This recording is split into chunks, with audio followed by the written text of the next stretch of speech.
wag po sanang sa akin lang ibaling yung attention. About sa maleta issue, no? Sige, sasagutin ko yan para matapos na.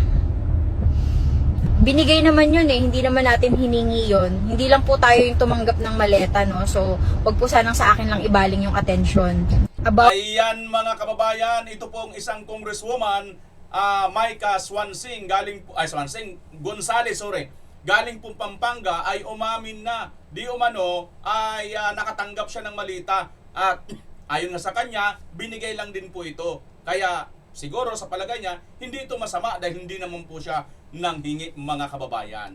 Ano po bang inyo masasabi patungkol po dito sa bidyong ito, mga kababayan, ng kanyang pag-amin? Now, totoo kaya ito mga kababayan, yung video na ito? Kasi marami nagsasabi, baka AI daw po ito, no ho? Yung pag-amin na ito. Well, pakinggan nyo po, mga eksperto dyan, tingnan nyo po kung totoo nga ba itong umamin itong si Micaela Swansing. Pero bago yan mga kababayan, eto, mayroon pong bagong aabangan tayo. Aabangan po natin ito, panoorin nyo po. Abangan, tapang at malasakit. Isang programang magbibigay boses sa tapang at malasakit ng Pilipino. Kasi wala namang kasi talaga kaming ginawang katiwalian. Nagtrabaho lang kami ng maayos sa... Ayan mga kababayan, si Vice President Inday Sara Duterte ay mayroon na po tayong aabangan ang programang Ibalik ang Tapang at Malasakit. Kabayan, bakit yan po ang naging slogan ni Vice President Inday Sara Duterte? Sapagkat kung inyo pong matatandaan, ang tapang at malasakit ay una na po yan ginampanan o una na po yan pinatupad ni Tatay Digong mga kababayan.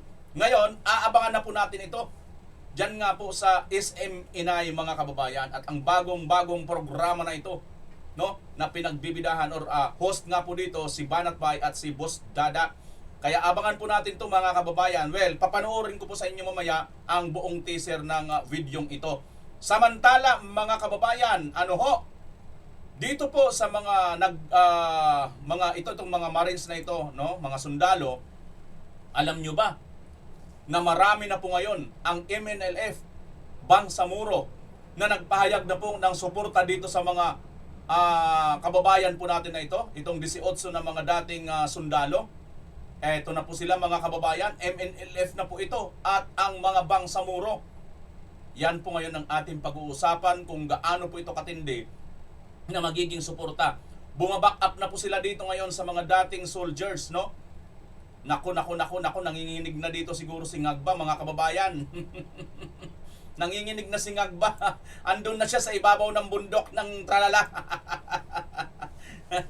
Sabi nga ni Attorney Ruin Aguanson nagkakagulo na tayo sa kakaisip sa mga balita sa grabing pagtaas ng petrolyo, tapos yung presidente natin nasa footbridge. Wala na talagang magawa itong presidente natin mga kababayan.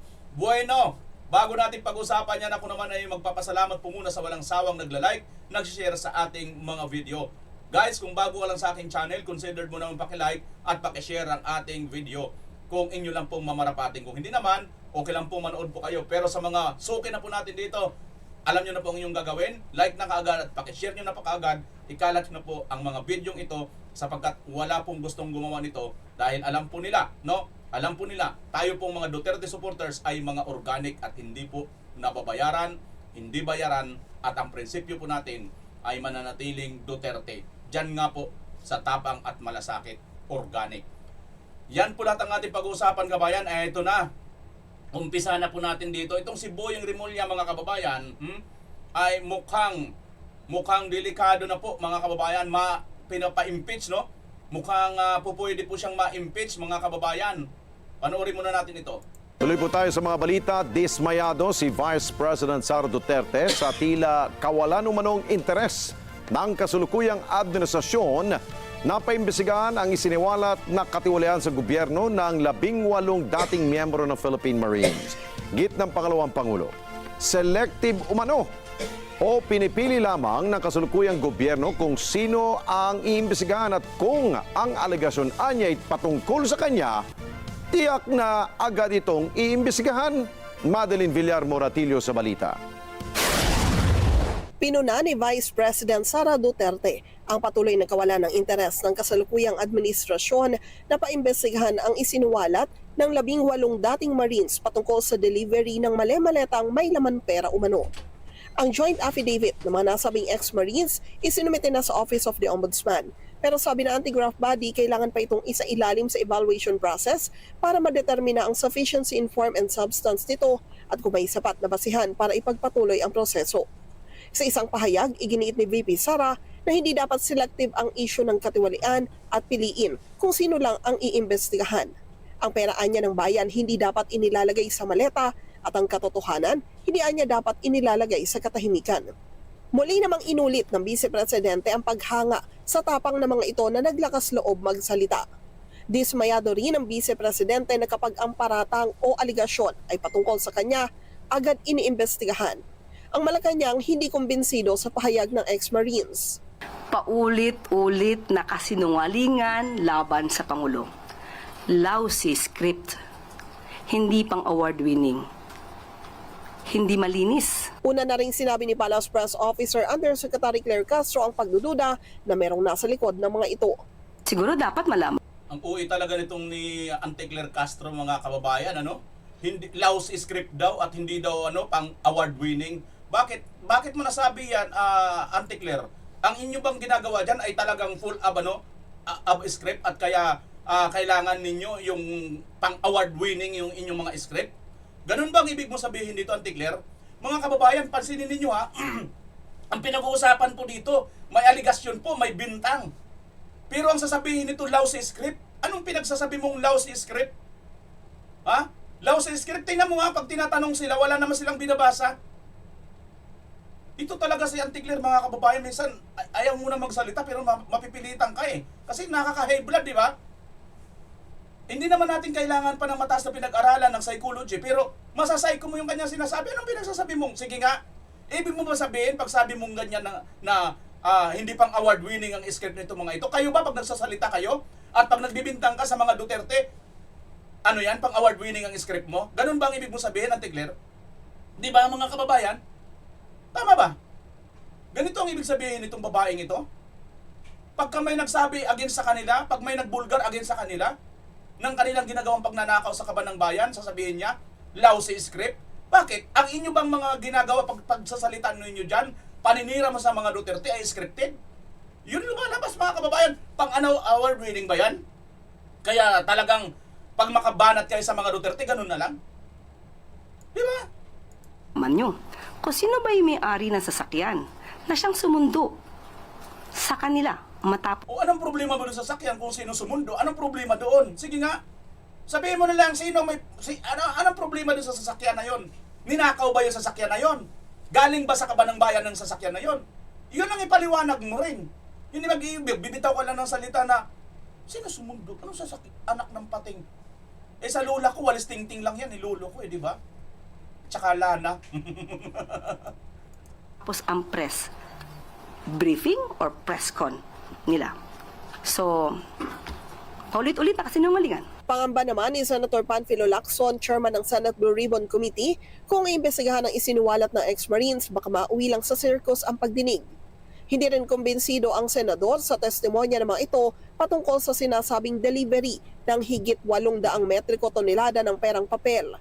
Hindi pa niya kabilang ang dagdag na 53.6 metriko tonelada ng timbang ng mga maleta na pinaglagyan ng pera. That would mean that 400 billion or half of the 805 billion out of the 2.7 trillion pesos of physical cash of 114 Filipinos passed through a single individual, equivalent to around 15% of the total physical cash, both in circulation and those kept in all the bank vaults.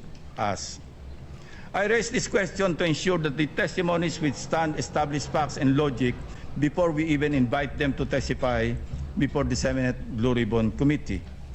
Pray tell, Mr. President, if their statements appear to be demonstratively false and physically impossible to accomplish, wouldn't convening a hearing effectively validate and dignify? Lacson, nakakasuka ka rin magsalita sa totoo lang, Pinky. Yung mga testigo mo nga na nakatakip ang mukha at hindi mo nga pinangalanan eh, pinapunta mo dyan eh, pinagsalita mo dyan eh. Ito, 18 Marines at mayroon pang kasunod. Bakit hindi mo bigyan ng chance? Di ikulong mo lahat pero parehas yung nagsisinungaling. Kung walang hawak na ebidensya, tama hindi? Tama ba mga kababayan? Pag walang hawak na ebidensya itong 18 Marines, di ikulong mo. Diyan mo ngayon isa-isahin, gisahin mo isa-isa. Eh wala eh, kay Gutierrez pa nga lang, natamimi ka na eh. Di ba? Natamimi ka na, Lacson, di ka nga nakakibo kay Gutierrez eh. At saka Lacson oh, Lacson ito oh, umamin na nga itong isang congressman eh, congresswoman oh, panoorin ninyo. About sa maleta issue, no? Sige, sasagutin ko yan para matapos na. Binigay naman yun eh, hindi naman natin hiningi yun. Hindi lang po tayo yung tumanggap ng maleta, no? So, wag po sanang sa akin lang ibaling yung atensyon. About sa maleta issue, no? Sige, sasagutin ko yan para matapos na. Binigay naman yun eh, hindi naman natin hiningi yun. Hindi lang po tayo yung tumanggap ng maleta, no? So, wag po sanang sa akin lang ibaling yung atensyon. About Sa mga magagaling mag-edit dyan mga kababayan, sa mga magagaling sa technical about dito sa internet, sa mga video, sa mga photos, sa mga magagaling, baka mayroon dyan nakakaalam, no? Pakinggan nyo nga, paulit-ulit nyo nga yung video, panoorin. Mayroon bang mga glitch? At mayroon bang pagkakaiba ito? At ito ba ay AI? Ako mga kababayan, no? Sa tagal ko na rin nag-video, nagla-live dati, nag-upload sa kalsada man, kung saan mga lugar nag-video. Marami na rin ako nasagupang mga video. At madalas, mabilis lang makita ang video kung edited ito or tampered or ito ay AI. Bagamat hindi po ako eksperto, pero pakinggan nyo lang maigi, gumamit kayo ng headset, gumamit lang kayo ng headset. Ang tingin ko dito sa video na ito mga kababayan, ay nandun siya sa loob ng isang sasakyan. At pag nasa loob ka ng sasakyan mga kababayan, may maririnig ka minsan, di ba, yung blink ng nung signal light, yung kakaliwa, kakanan, di ba, may tugtog may ganun yun, di ba? O kaya naman yung ng sasakyan, maririnig mo, basta may movement, may sounds, kahit nasa loob ka ng sasakyan na parang tahimik, di ba mga kababayan? At it seems like, ganito ang naririnig mo dito sa video na ito. Tingnan, pakinggan nyo ng maigi ha. Hindi ako mag-iingay, pakinggan nyo lang ng maigi. Sabay-sabay tayo. about sa maleta issue, no? Sige, sasagutin ko yan para matapos na. Binigay naman yun eh, hindi naman natin hiningi yun. Hindi lang po tayo yung tumanggap ng maleta, no? So, wag po sanang sa akin lang ibaling yung atensyon. About sa maleta issue, no? Sige, sasagutin ko yan para matapos na. Binigay naman yun eh, hindi naman natin hiningi yun. Hindi lang po tayo yung tumanggap ng maleta, no? So, wag po sanang sa akin lang ibaling yung atensyon. About O di ba mga kababayan, marami kasi sinasabi, AI lang yan, AI lang ganito, pero parang hindi yan AI mga kababayan, parang totoong-totoo, di ba? Well, kung totoo man ito mga kababayan at hindi ito AI, maliwanag na inamin niya rito, no? Inamin niya na tumanggap din siya at hindi lang daw siya ang nakatanggap nito. Marami pa pong iba. Which is mga kababayan, tugma ito doon sa sinasabi ng Marines na napakarami po talaga nila na mga tumanggap, pati pa mismo si Marcos Jr. Na siya namang ayaw tanggapin din ni Claire Castro, di ba? Na katotohanan. Sapagkat siyempre ang amo niya na ang di ba? Deny to date talaga ang gagawin nila yan. Sa tingin niyo kabayan, kayong tatanungin ko, naniniwala ba kayong totoong-totoo itong video na ito? Ang dami na po kasi mga nag-share nito mga kababayan eh. Ito oh. Ayan, ito pang isa. Ito picture naman. Sabi dito kung Mika Gonzales ng district ng Pampanga. 3rd district yata ito ng Pampanga, no? Totoo ba po bang sinabi mo ito? Please your sentido di común. If you have, ma'am, buti na lang nanalo ka sa iyong kandidatura. Ano daw? Para bang ganito ito mga kababayan. Kung totoo itong sinasabi niya, para bang hindi naman niya kasalanan kasi hindi naman niya ito hiningi, di ba? Yan ang sabi niya, di ba? So, kasalanan nung nagbigay. Tama ba yon? Ito mga kababayan, ang daming mga nag-share nito eh. Ang daming mga nag-share nito oh. Akin lang ibaling yung attention. About sa Ito pa oh. maleta issue, no? Sige, sasagutin ko yan. Para matapos na.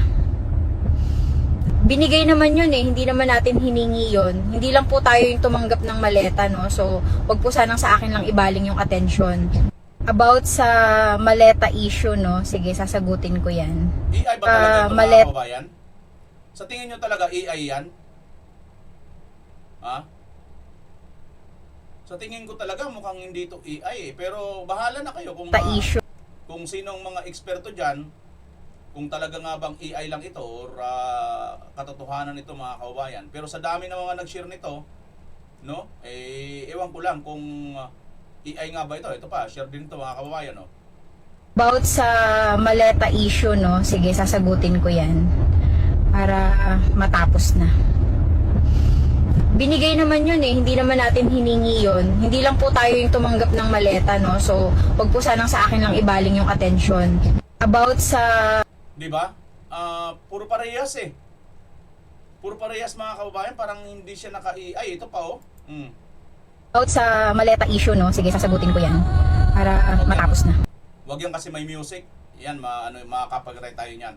So, kayo na ang umusga mga kababayan. Ito pala siguro yung anak ni ano, no? Ito, malamang. Ito yung anak ni Gonzales. Dong Gonzales. Siya yung tatay nito eh. Ito yung si Dong Gonzales, yung humahangos doon sa pag-ano ng script niya, no? Pagbasa ng script ni... yung... Colonel Garma ba yan, yung babae? Ito yun eh. Ito yung si Gonzales na, oh hindi yan ang pagbabagong ganyan, magbasa, huwag kang umiyak. Wala sa script yan. Si Anticler sana, kung sa Anticler po nun, hindi, pabayaan mo, pang-award winning na yun. Pero dito sa kanya, pinigilan niya noon mga kababayan. Naalala niyo yun? Yun sa hearing ng TRICOM ba yun o TUADCOM? Ito, tatanggihin nyo ba yan? Panoorin nyo nga ito. Tatanggihin nyo ba talaga ito? Yang at or sa bahay po ni Pangulong Marcos.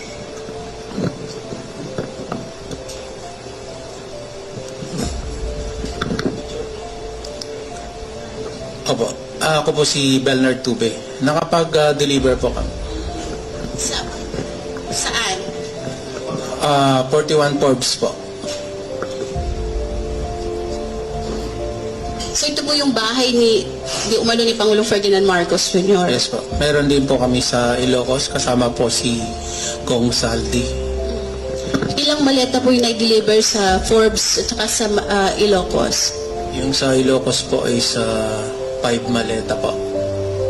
Para kanino po yun? Kay Kong? Kanino po yun? Pagkakaalam ko,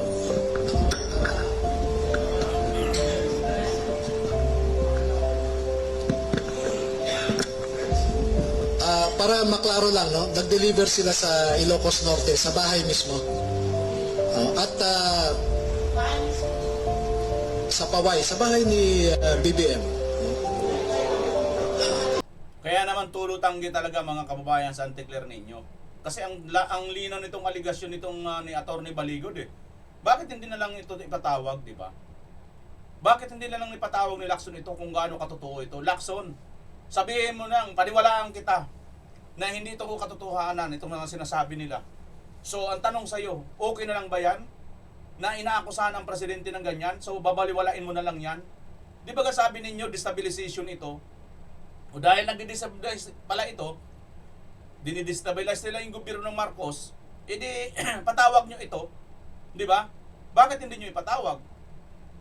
Parang katulad ka lang din ni Boyeng. Tingnan nyo si Boyeng mga kababayan. Isa pa itong si Boyeng eh.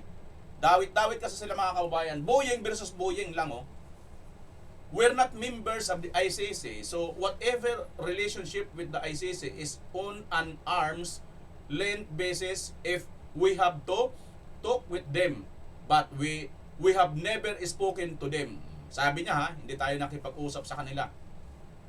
Ngayon, totoo yan. Nakipag-usap ako kay Trillanes. Pinakilala niya ako sa yung ICC. Yung dalawang personnel ng ICC kasi nga meron kaming usapan na ang testigo ay dapat protektahan kasi mga Pilipino ang mga testigo na to. Kita nyo? Kita nyo mga kababayan, Boyeng versus Boyeng lang. O so anong gagawin natin kay Boyeng? Di karapat dapat ipa-impeach mga kababayan. Ito, impeachment laban kay Ombudsman Boyeng Remulla. Payag ka ba guys? Umiinit ang usapin kaugnay ng posibilidad ng impeachment laban kay Ombudsman Boyeng Remulla. Matapos umano ang kanyang pag-amin na nagkaroon siya ng pakikipag-ugnayan sa mga investigador ng International Criminal Court noong siya ay Secretary of Justice. Gets nyo kabayan? So ano to? Sa tingin nyo, gusto nyo ba? Payag ba kayo na i-impeach itong si Boyeng Remulla? Ha? At sa ngayon ba, mayroon ba mag-i-impeach sa kanya, maglalakas ng loob ng mga kongresista? Eto mga kongresista, dawit din dito sa mga mali-malita eh. Umamin na nga yung isa, hindi na nakatiis mga kababayan, di ba? Sige, sasagutin ko na, sabi nitong babaeng ito. Kung totoo yan, kung hindi yan, AI ha? Under ano pa rin yan, validation. Kaya lang mga kababayan, siyempre nga, sa dami na rin nag-share nito, tingnan na natin kung ano ba ang katotohanan dito. Pero sinasabi ko rin sa inyo, kuy daw lang din tayo. Basta bigyan natin ng di umano, umamin na ito. So kung totoo yan mga kababayan, abay napaka-delikado nito, no? Delikado nitong ano, sinasabi niya na ito. Kasi tanggap lang pala sila dyan kasi hindi naman daw, sa tingin niya, hindi masama natanggapin dahil hindi naman niya hiningi eh. Di ba mga kababayan? Hindi masama kung hindi niya, kung tinanggap man niya. Kaya ngayon si Boyeng, payag ba kayo mga kababayan na ipa-impeach natin? Dahil nga po sa magkaiba-ibang kanyang pahayag. Oh. Dati, hindi po pwede makipag-usap sa mga ICC, ngayon pwede na mga kababayan. What do you think mga kababayan? Gusto nyo ba? Pwede ba si Boyeng ipa-impeach? At pwede ba natin ipa-impeach ito? Ayan mga kababayan. Tingnan natin. Pero ito na mga kababayan. Ang suporta po dito sa mga 18 Marines na to ay napakarami na po ito.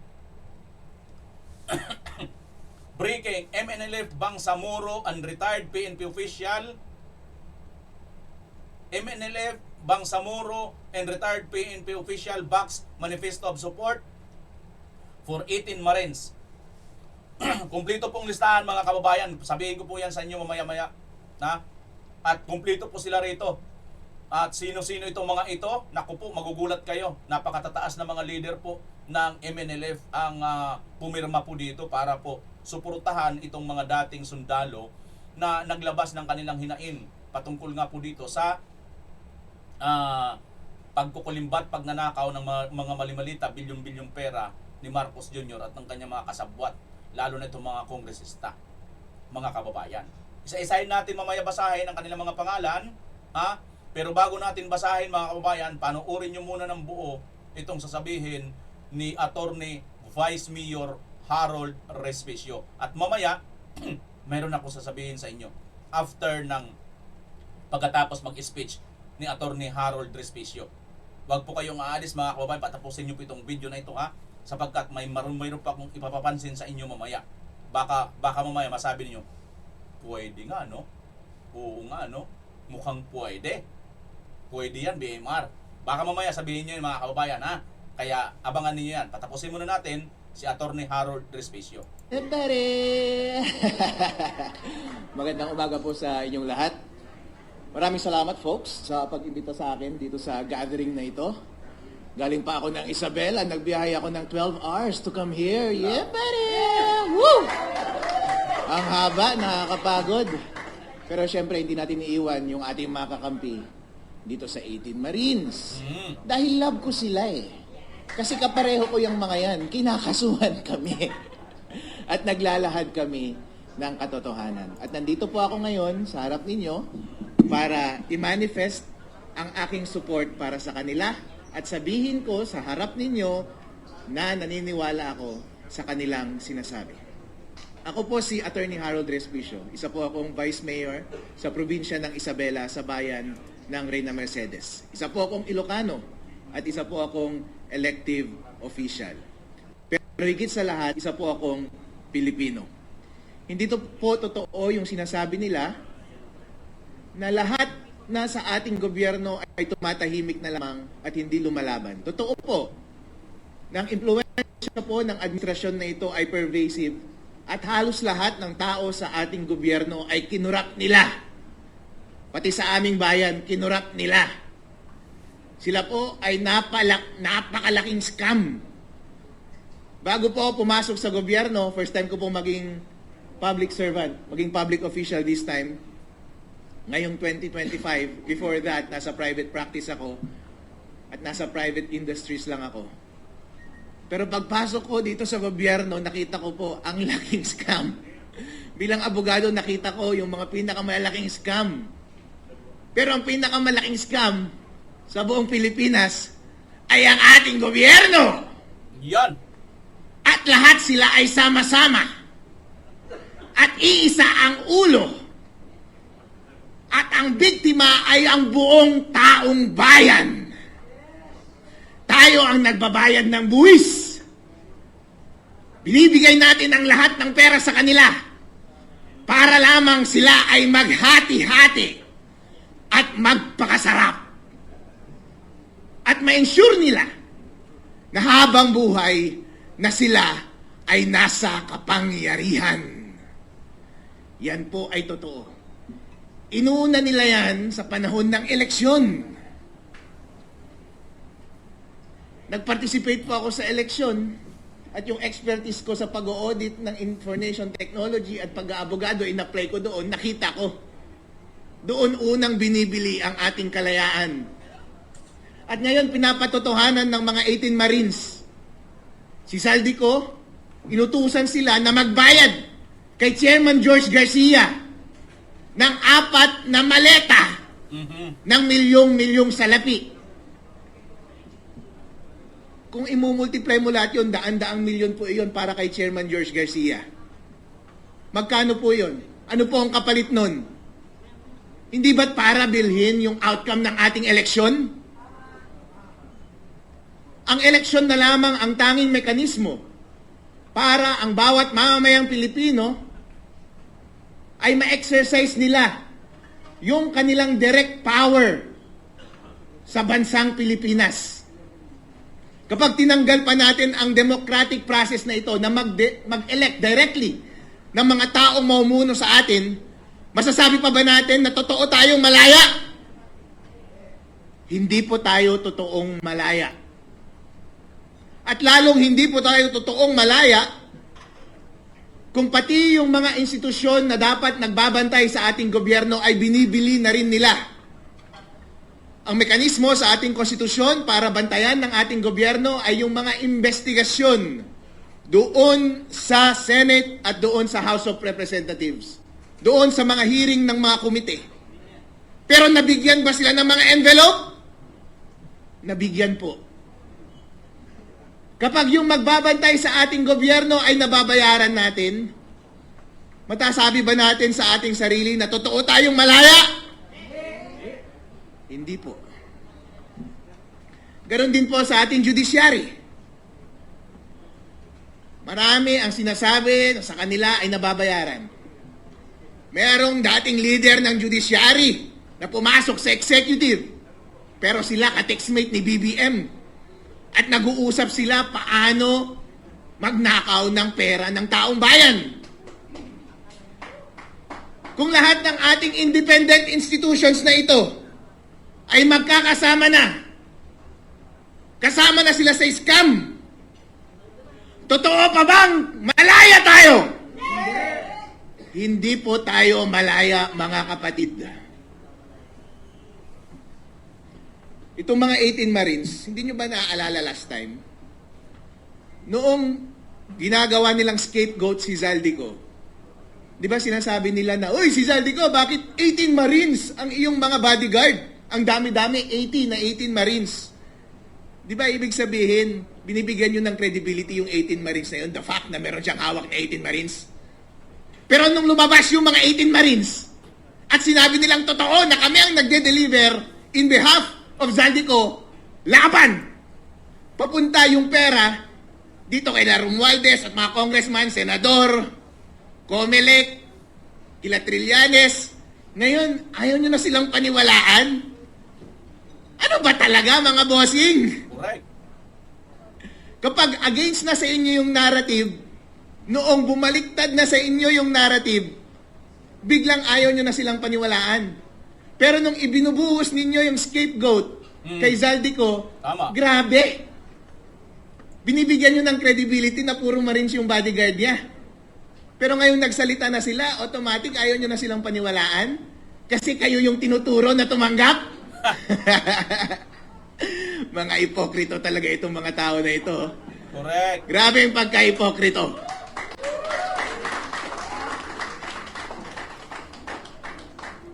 Ngayon ako ay lumalabas dito dahil obligasyon po natin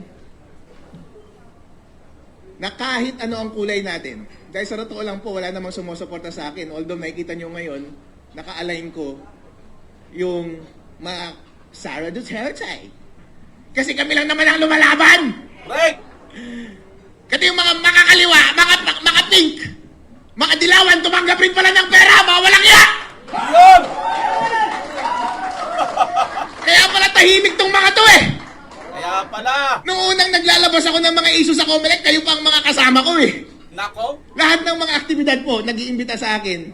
Kaya nandito rin ako, naiimbitahan ako. Sumasama po ako. Dahil wala akong pinagkakautangan. Correct. Yan ang ganda. Wala akong utang na loob.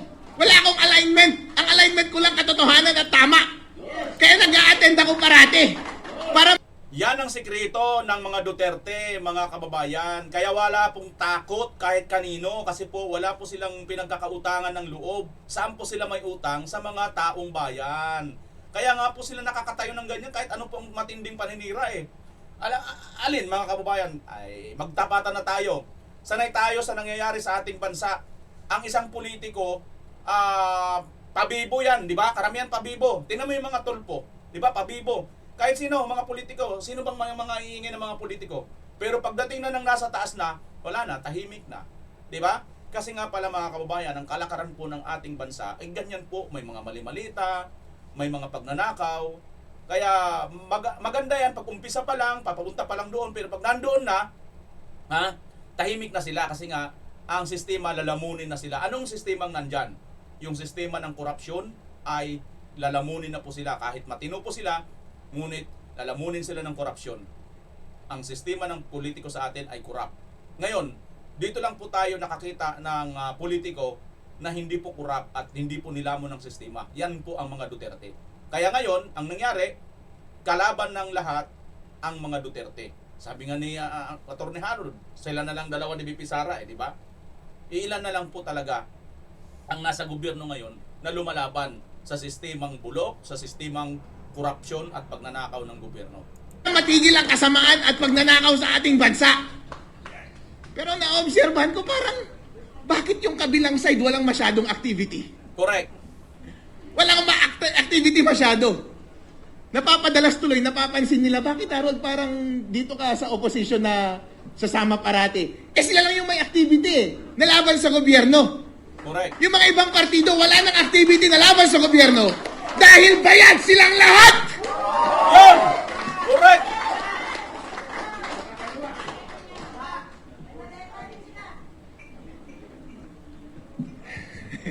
Ngayon po, may pagkakataon po tayo na ipagpatuloy ang laban. Kapag tayo po ay tahimik, deserve natin na mag-govern tayo ng mga kasamaan, hindi ba?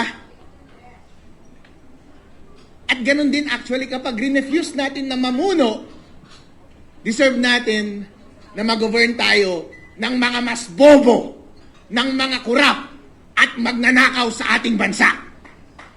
Kaya mahalaga na tayo ay magsalita, na mag-participate at i-take up natin yung responsibility na pamunuan ng tama ang ating bansa. Kaya tama yung ginawa ni Sara Yun o? nung mag-announce siya as president. Yun! Kasi siya na lang yung boses na kumokontra sa malaking pagnanakaw dito sa ating gobyerno ngayon. At parang magkakaroon ng rally sa March 11, nandun kaya siya? Nako! Kasi sa lahat ng pagkakataon, sumasama po ako. Teka, kinikilabutan. Basta lumalaban tayo sa katiwalaan, basta may pagkakataon na maisiwalat natin ang katotohanan at marali natin ang taong bayan para lumaban sa pang-aapi ng gobyerno at sa kanilang pang-aabuso at paglaban para sa ating ultimate na kalayaan, ako ay magpa-participate. Kaya next week, parang may pinaplanong rally, baka nandun ulit ako. Yun, no? Alright? Hindi ako mag-a-absent. Kasi yung mga nag-a-absent, baka yun yung mga nababayaran eh. Alright? Malit-malit. Sandali. Bakit? Kailangan ko yata dumalo dyan sa rally na yan. Dalo tayo, baka mamaya mapunta tayo dun sa mga nababayaran pag umabsent tayo. Dalo tayo guys ha. Miyerkules ito, sana magano muna kami siguro sa birada. Wag muna tayo magbirada, mag-live muna tayo dito sa ano. Siguro mga kababayan, request kami no. Mag-request tayo siguro mga kababayan sa March 11 pag natuloy itong malaking rally, baka nandun si VP Inday. Ganda sana kung nandun si Sara sa rally, kung may rally no? Dahil mga kababayan, pagkakataon na natin ito. Kailangan maging isa ang ating boses. Maging malakas para tapusin ang pagnanakaw dito sa ating bansa. Maraming salamat po sa inyong lahat. At inuulit ko po ang aking suporta para sa 18 Marines at sa lahat ng kapwa kong kinakasuhan, kasama na si Mike Defensor. Kawawa naman itong mga ito. Nagbibigay support lang. At saka si General Pokis, may kaso na rin. Wala kayo, malapit na kayo magkakaso, mga idol. Alright? Pero wag po tayong bumitaw. Sama-sama po tayo na lumaban laban sa kasamaan sa ating bansa at makakamit din natin ang kalayaan. Wag lang tayong bibitaw. Maraming salamat. At wag tumanggap ng maleta, please! Mabuhay! Ayan mga kababayan, ito pong si Attorney Vice Mayor Harold Respicio. At mukhang may magaganap po na malaking pagtitipon o rally nga po dito sa March 11 at nalalapit na po yan. At tinignan ko po sa kalendaryo, ito po ay papatak ng Miyerkules. So sana nga day off ako dyan sa birada, no? Kung hindi man po pwede na mag-ano kami. Kasi pag nataon na day off ako mga kababayan, talagang nandyan tayo for sure. Siguraduhin natin na makarating tayo saan man ganapin itong rally na ito. Baka nandyan din si Vice President Inday Sara Duterte. Magkita-kita tayo dyan mga kababayan. Ano ho? At ito ho mga kababayan.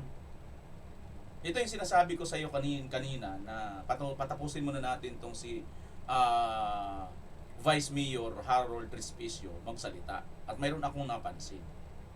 Ito mga kababayan, pagkatapos niya magsalita, ang anong sa kanya dito ni dating General Virgilio Garcia. Siya yata ito mga kababayan. Pakinggan natin pagkatapos kasi ang pagkakilala sa kanya kanina at ngayon mayroon ng iba. Panoorin natin ulit At sa kanilang pang-aabuso at paglaban para sa ating ultimate na kalayaan sa ating bansa. Maraming salamat po sa inyong lahat. At inuulit ko po ang aking suporta para sa 18 Marines at sa lahat ng kapwa kong kinakasuhan, kasama na si Mike Defensor. Kawawa naman itong mga ito. Nagbibigay support lang. At saka si General Pokis, may kaso na rin. Wala kayo, malapit na kayo magkakaso, mga idol. Alright? Pero wag po tayong bumitaw. Sama-sama po tayo na lumaban laban sa kasamaan sa ating bansa at makakamit din natin ang kalayaan. Wag lang tayong bibitaw. Maraming salamat. At wag tumanggap ng maleta, please! Mabuhay ka! Future Vice President Harold Respicio! Ayan mga kababayan ang sinasabi ko sa inyo.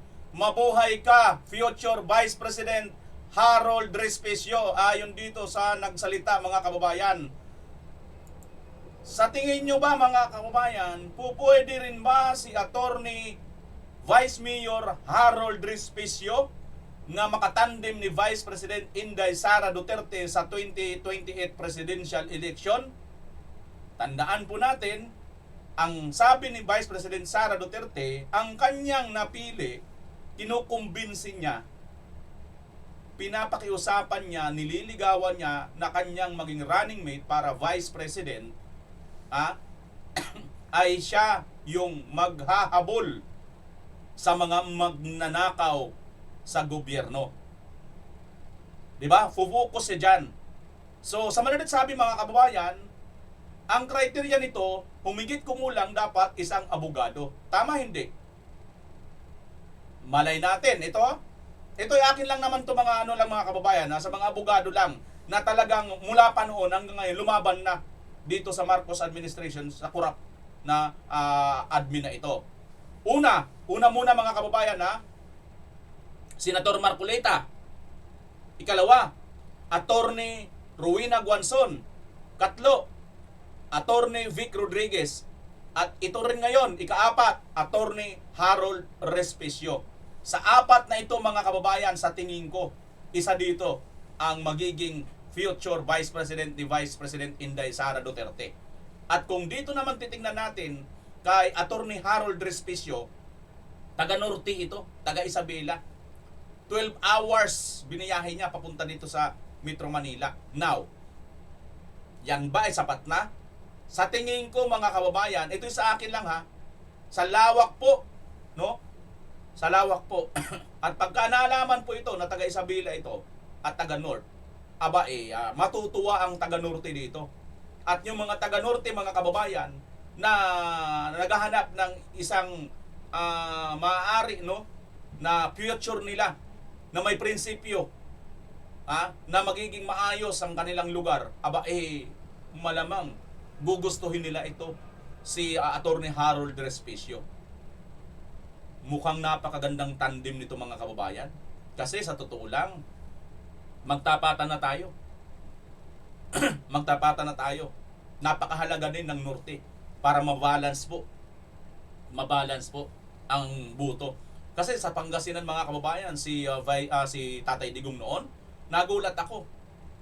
Isa po akong volunteer ako noon mga panahon na yan sa isang istasyon. Nag-volunteer na po ako niyan noon, di pa po ako vlogger. Di ba yung mga katulad ng mga PPCRB, yung mga non-trail. Kami naman sa istasyon kami, no? Mayroon din po kami mga hawak na mga ID. Hindi po ako yung tawag doon, yung nagbabantay ng baluta. Mga watcher, hindi po. Volunteer po kami, affiliated po kami sa isang istasyon. Hindi ko na lang po sasabihin sa inyo kung ano istasyon. Basta, umiikot po ako sa Pangasinan na doon ako na-assign.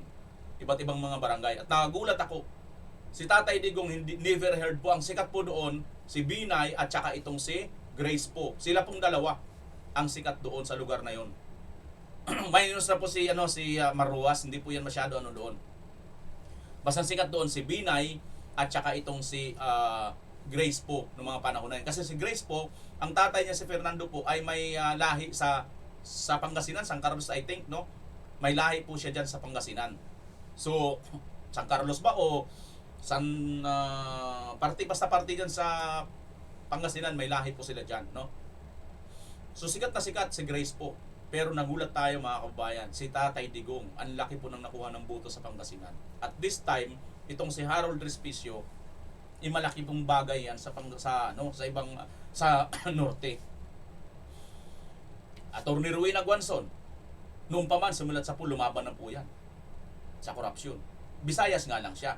Pero ang hawak naman nito, yung mga maprinsipyong mga dilawan. Tandaan po natin, hindi naman po lahat ng mga dilawan, hindi naman lahat ng mga pinklawan, ikain tae, kain suka, pasintabi sa mga kumakain.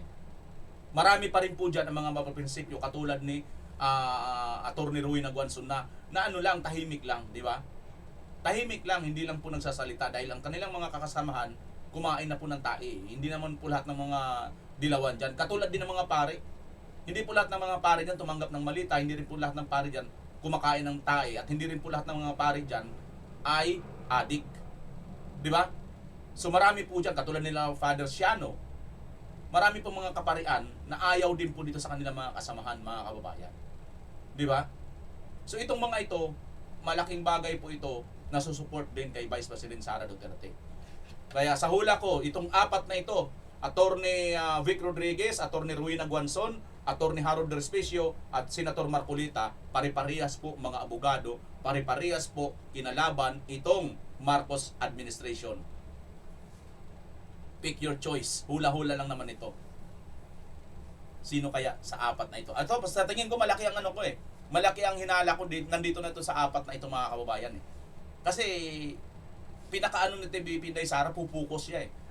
sabi ni VP Inday Sara, pupukus ito para panagutin yung mga magnanakaw, mga kurap na mga politiko. Di ba? So, yan mga kababayan. Tingnan natin kung sino-sino itong mga kurap. At dahil dyan, ito na po ang mga pangalan nito pong mga sinasabi na sinasabi mga kababayan na poprotekta baback up, no? Tama, poprotekta. Baback up dito sa mga atin pong mga ex-sundalo na nagbulgar ng matinding katiwalian dito sa gobyernong ito. Ito po si attorney, si congressman, si General Puques. Panoorin natin mga kababayan. Basahin ko isa-isa ha, mga pangalan para at least sabayan ninyo. Post po ito ng Pinoy, pero sinira na po sa akin ito ni Dr. Lorraine, no? Dito na lang natin anuhin kasi mas malaki yung mga sulat dito. Sinira na po ito sa akin ni Dr. Lorraine kagabi, pero ngayon ko lang po sa inyo i-share. Breaking. MNLF, tandaan po niyo, MNLF, Bangsamoro and retired PNP officials back manifesto of support for 18 Marines. Kinumpirma ni former Philippine Air Force General Romeo Puques na maging ang mga miyembro at commander ng Moro National Liberation Front at Bangsamoro Armed Forces ang nagpahayag ng suporta sa 18 dating opisyal ng Philippine Marines na nagsiwalat sa publiko ng di umano mali-malitang perang kinulimbat ng mga opisyal ng gobyerno. Bukod dito, sinabi rin sa post na may mga retiradong opisyal mula sa Philippine National Police, dating Philippine Constabulary at Philippine Army mula sa Lanao del Sur na muli umanong naging aktibo sa ilalim ng tinatawag na Ranao Command ng MNLF. Naku po mga kababayan, kinikilabutan ako, nagtayo ng balahibo ko. Mayroon pong naging muling aktibo. Ito nga po daw po yung Ranao Command ng MNLF. Dati po silang Philippine National Police, Constabulary at Philippine Army sa Lanao del Sur na naging aktibong muli sa ilalim ng Ranao Command ng MNLF. Grabe, ito na. Ayon sa pahayag, higit sa 250, ito na po mga kababayan, 250 retired police commission officers, PCOs, at non-commissioned officers, NCOs, sa buong lalawigan ng Lanao del Sur ang sinasabing kasalukuyang kasapi ng grupo sa ilalim ng organisasyong tinawag na UPI o UPI Mindanao, na ayon sa post ay naglalayong labanan ang korupsyon. Ayon sa kanyang full post, our Muslim warriors brothers from the Moro National Liberation Front MNLF are supporting the 18 Marines, MNLF, BAF, Bangsamoro Armed Forces. Top officers, ito na mga kababayan, pakinggan po ninyo. Ang 18 na ito, ang mga top officer na po ito. Pakinggan ninyo at basahin, screenshot nyo po ha. Daton, number 1, Daton Sabidra, Lieutenant General BAF MNLF. Number 2, Dimasalang Joculano, Major General. Pangatlo, Mama D. Binangon, Major General Binangon. 4, Chito U. Dalimbang, Major General. Number 5, Romeo Joculano, Brigadier General. Number 6, H. Nuridin Joculano, Brigadier General. Number 7, Danny D. Andal, Brigadier General. 8, Rashib B. Sibayan, Major. 9, Mike Sambulan, Colonel. Raul Abdullah, Colonel. Abdul Hamid Luminda, Lieutenant Colonel. Dato Ibrahim Masukat, Colonel. Jubran Israel Batcom. Dato Haris Abidin Batcom. Duma B. Talok, Lieutenant Colonel. Nasser Sima, Major. Taha O. Kansi Batcom. Adtis Kasim Batcom. Other officers, ito pa mga kababayan. So 18 na yun ha, yung mga top officials. Brigadier General Haji Nasser E. Ismail, Chief of Commander SAF ng INC BAF MNLF. Major General Ahmad C. Gani, Deputy siguro to, no? Deputy Commander SAF INC BAF MNLF. Major General Tox Mamalampay, Vice Chairman Political Affairs, ISKI RC BAF MNLF. General Adsis L. Alamada, Vice Chairman Mil Affairs, ISKI RC BAF MNLF. Lieutenant Colonel Nawi Interino, Brigadier BGDE, Commander SAF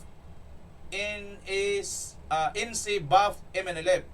Lieutenant Colonel Muslimin Fernando, BGDE, Commander SAF, yan, BAF. Pangalan na lang mga pangalan ha, mga kababayan ha. Lieutenant Colonel Tato E. Alamada, Lieutenant Colonel Inting Mama. These are the following named retired PCPNP officer from Lanao, Sur Province, now turned MNLF again. Uy! Hala! Ulitin nga natin mga kababayan. These are the following named retired PNP, ay yung PC Philippine Constabulary, di ba? PNP officer from Lanao, Sur Province, now turned MNLF again. General Roosevelt R. Radua Ganding, PCPNP. P. Colonel Salik D. Makapantar, PCPNP. PC Colonel Mipunod Mahurom, 4 Colonel Mangumpig, Mamao, Philippine Army, and 5 P. Colonel Abdul Rahman R. Bakaraman, PCPNP. All of the above named retired officers are now reactivated back to MNLF Ranao Command under MNLF Top 90 former MP Punduma Sani. We are more than 250 retired PCOs and NCOs in the entire Lanao Sur Province now, all active members of UPI Mindanao, fighting for corruption. Mabuhay! Allahu Akbar! Ayan po mga kababayan, Allahu Akbar! Yan po ang mga kababayan po nating mga MNLF, mga dati pong PNP at dating PC na naging MNLF, na nag-retired, ngayon po ay nag-active na naman po sila dahil po dito sa paglaban ng korupsyon. At binabakapan po nila ito pong mga 18 dating mga sundalo na nagbulgar ng pagnanakaw, malimalita, bilyon-bilyong pera hanggang umabot ng trilyon dito po sa pangunguna ng Marcos Jr. at ng mga congressman at ng iba pa na mga opisyalis ng gobyerno. Yan po mga kababayan ang matindi pong kakaharapin. Ang matindi po ngayong pakikipaglaban. Ito na po siguro ang umpisa mga kababayan. At ito na nga, si Vice President Sara Duterte ang pagbabalik ng tapang at malasakit. Inumpisa ni Tatay Digong. At ito po mga kababayan, ang tapang at malasakit. Bakit daw po tapang at malasakit mga kababayan? Panoorin nyo po ito mamaya ang full interview, ang full na pakikipag-usap ni Boss Dada at Banatbay dito kay Vice President Sara Duterte dito po sa SM-Inay mga kababayan. Panoorin po natin ang teaser po ng video ito at nang mayroon na po tayong aabangan. Hindi ko pa po sure kung araw-araw po ba ito or per episode or live, kung ano po mga kababayan. Basta panoorin nyo muna itong teaser na ito. Galing po ito sa SM-Inay mga kababayan. Courtesy ng SM-Inay. Ibalik ang tapang at malasakit. Abangan, tapang at malasakit. Isang programang magbibigay boses sa tapang at malasakit ng Pilipino. Kasi wala naman kasi talaga kaming ginawang katiwalian. Nagtrabaho lang kami ng maayos sa Office of the Vice President. Pag-uusapan ang mga napapanahong issue. Sasabihin man nilang red tagging yan, hindi totoo. May ebidensya na merong mga members, ang mga Kabayan Black, na galing sa kanila papunta sa NPA. Diretsahang sagutan. Kinonfronta ko diretso si BBM. Sabi ko sa kanya, bakit merong pagpaplano ng impeachment sa House of Representatives?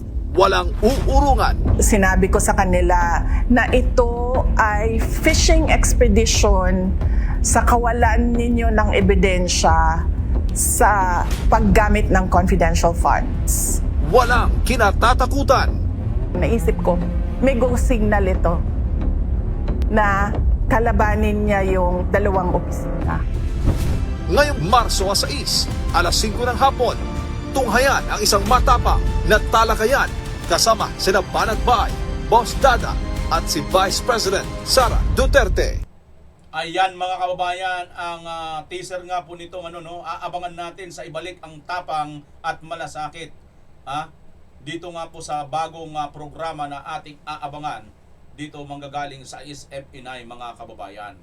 Ang ganda ng title ng programa na ito, Ibalik ang Tapang at Malasakit. Kasi ito po ang nawala mga kababayan. Di ba? Si Tatay Digong noon ay pinatupad po ito, tapang at malasakit. Ano po yung tapang? Tapang po labanan ang mga kurap, magnanakaw, mga adik, mga kriminal, at ang mga balasuba sa ating gobyerno. Yung mga mayayabang. Nawala pong mga mayayabang, mga pulis noon, napakagagalang, mga sundalo, naging maayos pong lahat eh. Naging mababait po, naging mga marespeto ang mga atin pong mga noon, mga alagad ng batas, no? At ang pinakamatindi sa lahat, nalabanan ni Tatay Digong, tapang ang ginamit niya para po sugpuin ang mga illegal na drogista, sindikato, lahat po ng antas sa ating gobyerno, sa mapa LTO ka man, kahit saan. Napakaano talaga nung panahon ni Tatay Digong. Ginamitan po yan ng tapang. At now, yung malasakit naman, malasakit ni Tatay Digong sa mga may hirap, sa mga may sakit, mga ospital, di ba? Kita nyo naman sa ospital, ang PGH, pinunduhan po yan ng magkano? 100 million monthly. 100 million o 200 million monthly binigyan ni Tatay Digong dyan. Para po yan sa mga mahihirap. Hindi naman po magpupunta dyan yung mga mayayaman eh. Diba? So para yan sa katulad natin ng mga mahihirap. At yung malasakit center, nawala na ngayon yun.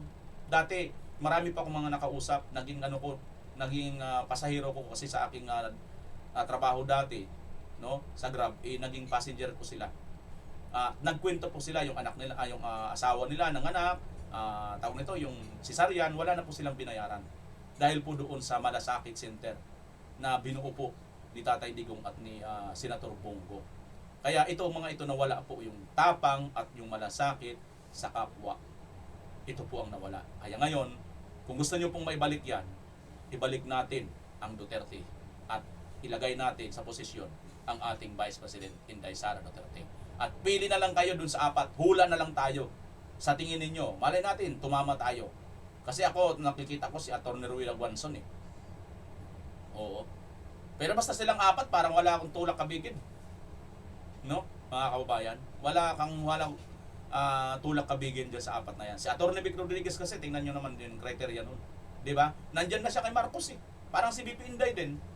Hindi rin natiis eh. Kung tutusin, pwede naman siya manahimik na lang eh. Kaibigan niya si Marcos, hindi siya tatanggalin nun.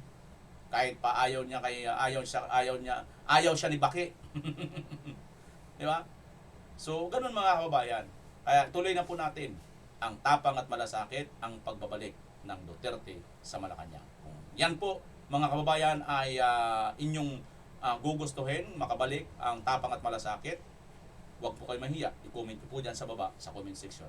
At pakilagay na rin ang inyong lugar kung taga saan kayo at nang mapag-usapan po natin dito yan. Maraming salamat. As always, Pilipinas. Bye-bye!